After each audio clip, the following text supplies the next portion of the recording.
Did you know that Ashton Kutcher was supposed to go on a date with a girl the night she was... I'm sorry, what? And of course, despite that, now all of Ashton Kutcher's sources are saying he never in a million years would have even guessed that Diddy could have been doing something like that. Which is crazy because 5 years ago, I was hearing rumors of what Diddy was doing, and your friend of 20 years didn't know. So I guess I never realized how close Ashton Kutcher is with P. Diddy. I had no idea that they had been friends for years and Ashton Kutcher used to attend Diddy's white parties. The Diddler's right-hand man, Ashton Kutcher, is getting exposed for his alleged involvement in Diddy's alleged crimes. And guys, Ashton might be just as bad. Get this, Ashton was making extremely inappropriate comments about Hillary Duff when she was just 15. And not to mention that 2 girls Ashton went out with got unalived mysteriously. All this got people to start digging into Ashton's past, and let me tell you, what people have found is so shocking that Ashton is reportedly moving away from Hollywood and moving out of the US completely. Could he be preparing to escape legal repercussions? Join me today as we look into Ashton Kuthcher's very dark past. Ashton Kutcher and Mila Kunis getting divorced. Alright guys, the rumor is that Ashton and Mila have separated in preparation for all of the dirt that's about to surface involving Ashton at the Diddy parties. Now, what these past few months have shown us is that celebrities will try and act like they never knew each other once one of them gets in trouble. But thank God that the internet never forgets. I mean, as much as celebs are trying to distance themselves from Diddy, the amount of photos and videos of them online of them partying with Diddy will never go away. And one of the people who partied with Diddy the most would have to be none other than Ashton Kutcher. Now, despite how it may look right now, Diddy and Ashton have been BFFs for years. You see, the 2 friends first met when Ashton was the host of Punk'd. One day, Ashton had the brilliant idea of doing a prank on Diddy. However, out of nowhere, Ashton received a call from Diddy telling Ashton that it wouldn't be a good idea to prank him. Now, this was far from a friendly courtesy call. Rather, according to Ashton, Diddy was basically told him it would be in his best interest to revisit any plans to punk Diddy or else. All that interaction kick-started years of friendship between the 2. Ashton and Diddy became inseparable. From the red carpet to talk shows, those 2 were everywhere together. And not long after that, Ashton started becoming a regular at Diddy's white parties. Now, Ashton used to brag about how legendary Diddy's parties were and how they were a must-attend event. The Mirror reported a conversation Ashton once had praising Diddy and his parties. If you're a single man, there's probably no greater human being in the world to hang out with. This is 20 years ago, 19 years ago. We were having a lot of fun together. However, Ashton never really went into detail about what really transpired at these Diddy parties. In a 2019 interview on Hot Ones, Ashton was weirdly tight-lipped when the subject of Diddy's parties got brought up. Diddy party stories, they're our favorite genre of anecdote, if you really? have one, yeah. Wow, okay, I've got a lot I can't tell. So, can't tell that one either. I mean, I'm like actually cycling through them. Feel like Well, we still have some time to go, I can blow it here. Okay. Now, this was extremely out of character for Ashton because he has always had wonderful things to say about Diddy. Back in 2006, Ashton revealed that his friendship with Diddy was so influential that it made him make the decision to join the cast of Guess Who. Our friendship has helped me become aware of the fact that people are becoming comfortable with something that's still very uncomfortable. When I was hanging out with Sean, people did not understand why this Iowa farm kid went out with this hip-hop mogul from New York. But it wasn't that he was a hip-hop mogul and I was a farm kid. It was because he was black and I was white. It was that simple. If he was a white hip-hop artist from New York, nobody would have noticed. However, as of today, it seems Ashton is going to extreme lengths to distance himself from Diddy. Not only that, Ashton's wife Mila Kunis has reportedly banned Ashton from having any form of contact with Diddy. This doesn't exactly come as a surprise because the last time Ashton showed support for a celebrity friend of his who was accused of the R word, it didn't end well.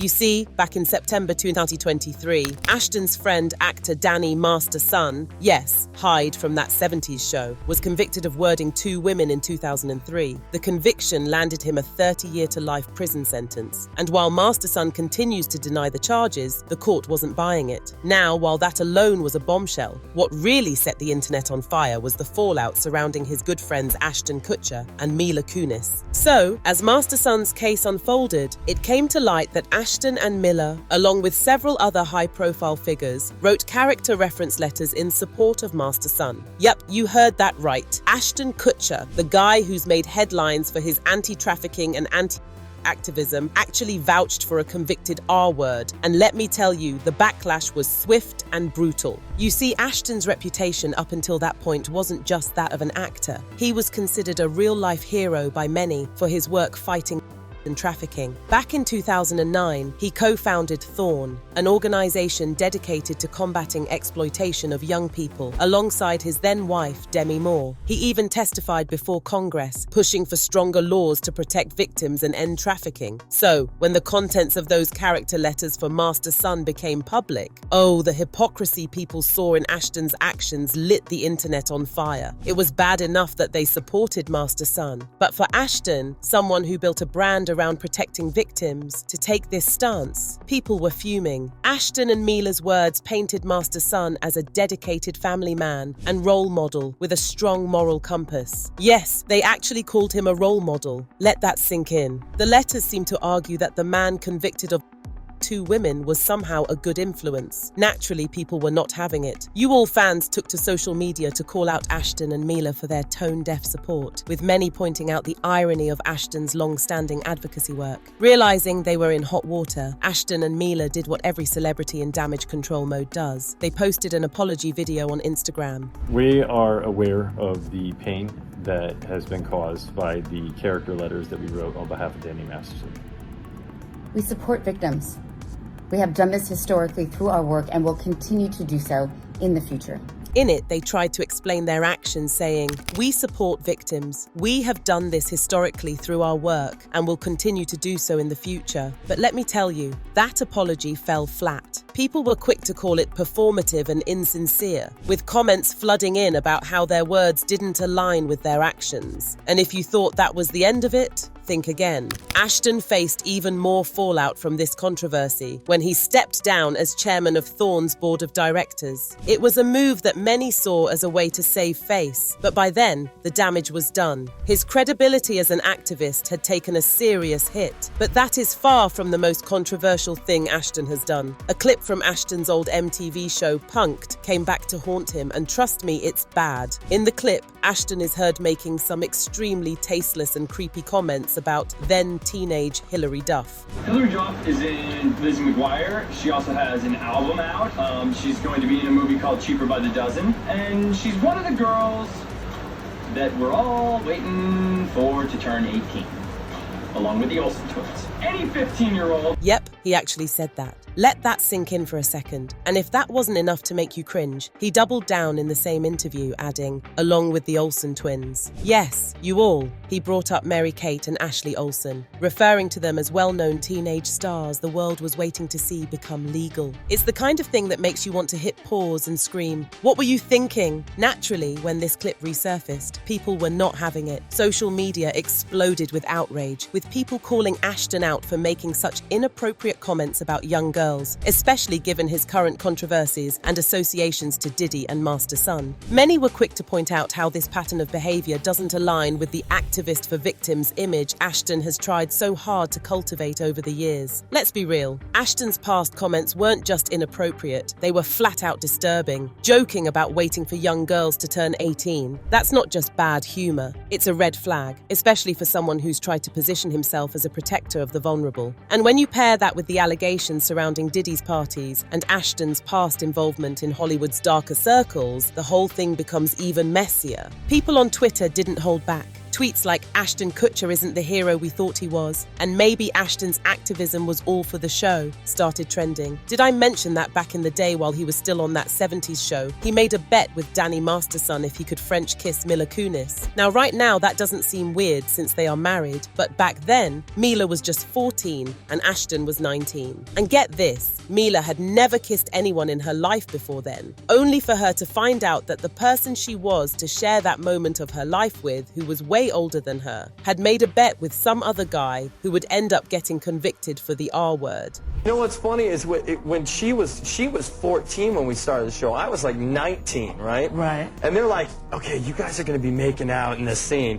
And I'm like thinking like, wait, this is like slightly illegal, that's right? probably your first kiss ever, right? It was my first kiss. What's someone bet you made with Danny about our first kiss? No, it wasn't the first kiss. No, It was like go a ahead, second or Ashton. third kiss. It was the first. It was like the first week. No, it was not the first week. Whatever. Let me tell you what happened. Let me tell you what happened. No. Okay, so I've never kissed a guy. So I was so. I mean, Ash was attractive, and I was a 14-year-old little girl, and I was extremely scared for my life. Sure. And he was very nice about it. He was like, "Oh, don't worry." So I was like, "Okay." Then Danny goes and goes, "Dude, I'll give you $10 if you French kiss her." What would you stick your tongue in my mouth or some? What? No. For $10. You're making it sound like it was like really. Okay, Dan, we had a little side bet going. Yeah. Like, Which was? It wasn't very as to whether or not, you're kissing on the show or boyfriend and girlfriend. Yeah. You would use tongue, right, Rosie? I mean, you would. It depends what kind of an actor you are, I guess. Absolutely, right? Yeah. So Danny bets me like $20 that I wouldn't do it, and of course I'm like, yeah, sure. What's the deal? And then the cops showed up and you got arrested, pretty much. They should have, but they didn't. Ashton has been a walking red flag for years. There have always been rumors about Ashton, especially after a girl he was seeing got mysteriously unalived. Back in 2001, Ashton unknowingly became entangled in one of the most horrific unaliving cases Hollywood has ever seen. It was February 22nd, 2001. And Ashton had planned a date with 22-year-old Ashley Ellerin, a fashion design student. They had spoken on the phone earlier that evening to make plans, and everything seemed normal. But what happened next is straight out of a nightmare. According to Ashton's testimony, he arrived at Ashley's Hollywood bungalow 2 hours after their phone call. When he got there, the lights were on, but the door was locked. He knocked, but no one answered. Here's where it gets eerie. Peering through the window, Ashton saw what he described as a red wine spill on the carpet. He didn't think much of it at the time. He figured he had shown up too late, and Ashley had gone out with a friend instead. So he left. The next morning, the truth came out, and it was far worse than anyone could have imagined. Ashley Ellerin was found in her home by a roommate. She had been brutally 47 times. 47. Her death wasn't just a tragedy, it was a gruesome act of violence that shocked everyone who knew her. Ashton, understandably, was shaken to his core. When he found out what had happened to Ashley, he immediately contacted the police. And here's the part that had him freaking out, as he later described it. He realized his fingerprints were on her front door from when he knocked the night before. The man responsible for Ashley's death was Michael Gargiulo, a man prosecutors have dubbed the Hollywood Ripper. Gargiulo wasn't just a killer, he was a serial killer, accused of unaliving 2 other women and attempting to unalive another. His pattern? Stalking and brutally attacking women in their homes. Gargiulo was arrested in 2008, but it took years for him to face trial. In court, he pleaded not guilty to Ashley's but the evidence against him was overwhelming. But despite that, people have always questioned Ashton's connection to the whole thing. Anyways, what do you think about Ashton Kutcher? Should the police be looking more into him and his connection to Diddy? Let me know your opinions in the comments below.